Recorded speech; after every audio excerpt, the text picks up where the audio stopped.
Greetings. It's April 6th, 2023. Since I'm no longer aligned with any political party and I don't really have much of an audience, I'm free to pretty much say whatever I want. And that's great. And uh, I was going to come on here and say, I'm just going to go unhinged and be all crazy, go all Alex Jones with it. You know what I mean? Um, but the fact is, I haven't really changed much. Our society has changed. Everything has really changed. And I'm not being alarmist when I point this out. So I want to just kind of run through some points here. I may not publish this video. Um, and I'm just going to say some things that I should say or I would want to say, kind of like a list of points of what's really happening that's kind of being denied, not talked about. Okay. One is that Ray Epps, the FBI, and now we're finding out with help from the CIA, was very involved with January 6th and very provocative on January 6th. They seemed to provoke people into doing all the bad stuff we saw the footage of, okay, on January 6th. So it was a setup. January 6th was a protest that turned into a setup. Yeah, okay. Um, there's this guy, the crazy guy, Alex Jones. I mentioned him before. He's been banned from media because he did say some crazy stuff. Let's admit it. Um, but anyway, that day, though, despite what everything's been said about him in the mainstream media, there's tons of footage of him saying, don't fall for it. Don't try to enter the Capitol. Don't break things. Stay peaceful. He's calling for peace. That's when you know you're in a flipped world, when everything's on its head. When the guy used to say that, atrazine is turning the frogs gay and had some kind of kind of homophobic rants. He's the voice for peace. Wow. You know what I mean? Things are crazy. Okay. Another point, not related, maybe related, is that the like button and the retweets. I was kind of thinking about what is it about social media that drives people crazy, right? And I made this video a long time ago called "I'm Addicted to What You Think of Me." It was like a punk rock song. I'm addicted to what you think of me. Here's my sandwich, like it, right? And it's this thing of striving to get likes, striving to get a number of retweets on Twitter. Count it so you can pile that up. It's turned us all into like juveniles, you know what I mean? Mean girls, right? It turns the whole world into like isolated mean girls striving for popularity and clicks. And I think it was Jonathan Haidt, a psychologist, who pointed out that there's something about that like button that's very toxic. Okay, so that's one of my sub points for today. Another sub point for today is that the medical research grant complex, all the money that's tied up in medical research now, and it's kind of driving everything in the medical world, how much money is there, that they actually are really involved in gain of function research. Obama tried to stop gain of function for a while. They didn't heed, they didn't listen. He was the commander in chief, the president of the United States. Stop doing gain of function research. Fauci and the National Institute of Health, and also what is the Allergy Foundation or whatever he's involved with, just kept going with gain of function. Gain of function research has never really stopped. The stuff that leaked out of the Wuhan lab is being blamed on China. Was actually done here in America. So I'm going to go into that another time. But it's Dr. Barrick, I think is his name, University of Carolina. That's where that research was going on in 2010, I think it started. And there was an article about it in Nature magazine 2015. So it's been going on. They've been trying to weaponize a coronavirus on purpose for a long time. That's not conspiracy theory. That's fact. You can find it. It's happening. Healthcare itself it's kind of turned into a surveillance military complex. It's kind of like been weaponized. A lot of times you go in for something now and you explain, oh, my shoulder, so they don't give you the MRI you need for your shoulder because then they'd have to diagnose you with that. And that could be expensive for them, or you might get disability or something like that. But they might try to gaslight you and say that you're crazy.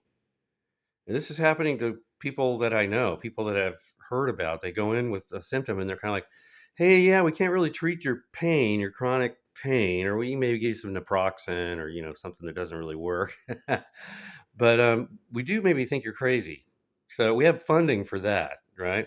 So it's kind of like whatever the medical industrial complex has funding for is the thing that they do. They don't do what based on what you need. They do kind of based on, oh, we just got all these grants to do a lot of medical health assessment or to do a lot of, whatever they do, cosmetic, it's not about just the doctor and the patient anymore. A lot of times that kind of relationship has been really diminished, and they want you to interact with other personnel or interact with your doctor through the phone or Zoom. You don't even get to see your doctor. Medicine has been weaponized. That's another sub point. Um, AI, AI, the large language modeler, fourth version, ChatGPT 4, in the hands of the people that it's in the hands of now, or the hands of the people that are going to be using it, it's not going to go too well for us. I think it's pretty interesting. I've had some great sessions with it, and I've seen how it's really different on OpenAI than it is on Bing. I've had different experiences on different platforms, but it's not able to be honest already. And if you know anything about computer science or like science fiction about HAL, the computer on the 2001 Space Odyssey or whatever, when you try to get a computer to, lie or hide things, it creates a malfunction within the computer system. It's not good. It's not healthy for the computer that's just trying to be honest, just trying to answer your queries and respond to your prompts as best it can in the most honest and direct way it can.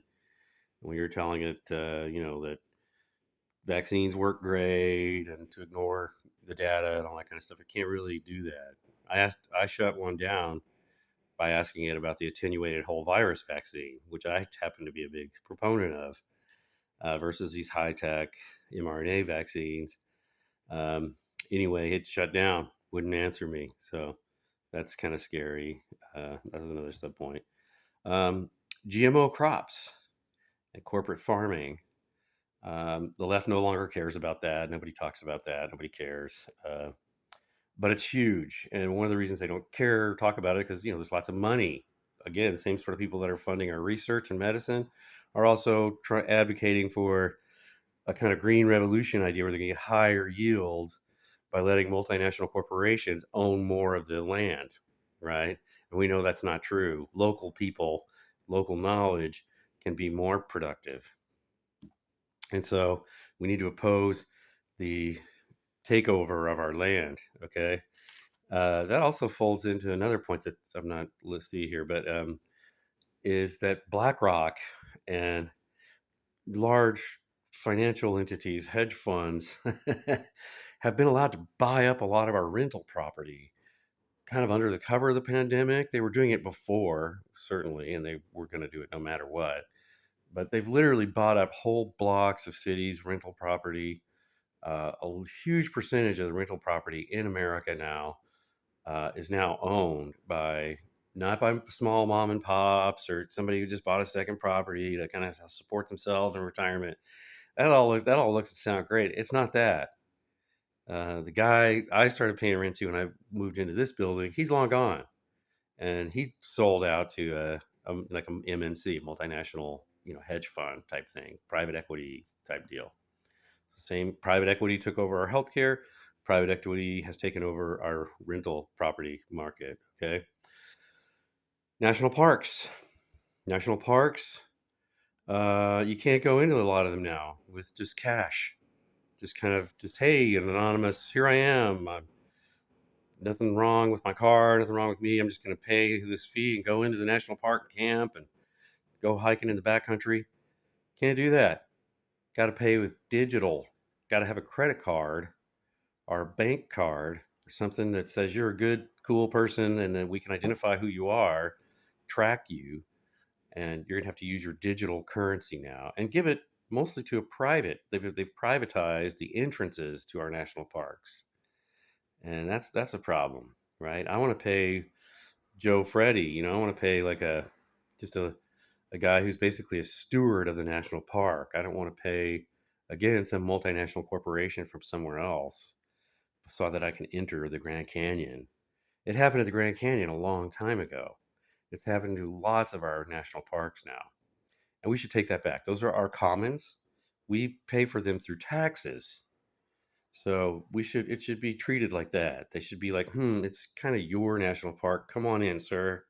Come on in, lady. It's your national park. Come on in and enjoy. Small entrance fee, sure. Like pay in cash, put in an envelope, pay later. You've already paid for it. It's yours. The commons, reclaim the commons. That used to be a lefty talking point, not so much anymore. Um, so, climate change, topic of climate change. It's real. The climate's always changing, and it's changing because of human activity. That's totally true. But the people that are talking about it now, the people that are getting huge grant money to talk about it and stuff, a lot of them have weird agendas, and they're kind of hypocritical because they also take money from frackers. So you have someone like Gavin Newsom, is going to tell you, as a poor person, how much you can drive your car or not, or if you can drive your car to our national park. Right? They're setting up a model where you won't be able to. You've already used your green. You've already used up all your carbon credit that month, and you're not allowed to drive your car to the national park because some bureaucrat tells you you can't. Some same bureaucrat that signed off on 5 new fracking wells in the Central Valley or whatever. You see what I mean? So it's just hypocritical. That's also kind of the talk of the environment has been turned into this weird abstraction when it should be local action where you're protecting prime forests and protecting things locally and allowing more freedom for working class people to enjoy those things so that they will want to protect them too, not trying to deny them access to national parks or keep them stuck within a zone or in the 15-minute 15 these zones in the cities they want to keep you locked into to kind of lower your carbon footprint. So in other words, they're really concerned, they're really focused on what poor people are doing and what working class people are doing, and they just big free pass to what the multinational corporations and the giant energy conglomerates are doing. So that's gross. That's happened. Gavin Newsom is basically a Gordon Getty protege. Um, the U.S. and the U.K. and did prevent peace in the Ukraine. The Ukraine, we could be at peace now. The Ukrainians were ready to come to the table. The Russians were ready to come to the table. The U.S. and the U.K. prevented that. Why is that? They seem to want another ongoing war. The fact that Finland joined NATO recently is so disturbing. That's so close to St. Petersburg. St. Petersburg is where Putin is from. Putin is not a nice guy. I mean, he's not my friend. I don't know much about him. I mean, I know quite a few things about him, but as far as world leaders go, he's pretty mild. He always says what he's going to do. He's very forthright. No one knows about that here. But this vilification of Russians is so troubling and so lame and so off the mark. The Russians are big country like anyone else. They have nukes. They were our arch enemy for a long time. Uh, now they're just trying to make it through this modern time like others. They're no worse than China. They're no worse than Iran in terms of like a existential threat. Well, I mean, they're more of an existential threat, but they're in terms of their recent behavior. Um, so somehow Hillary Clinton and the whole national intelligence community and everything decided to make Russia into the boogeyman. And they really did that 2016 in a big way. They started doing it. And we should back off of that. And we should hold Ukraine to the standards that we hold anybody else to. Ukraine's basically being destroyed. in another not so proxy war. It's now turned into kind of a hot war with Russia, and mostly Democrats.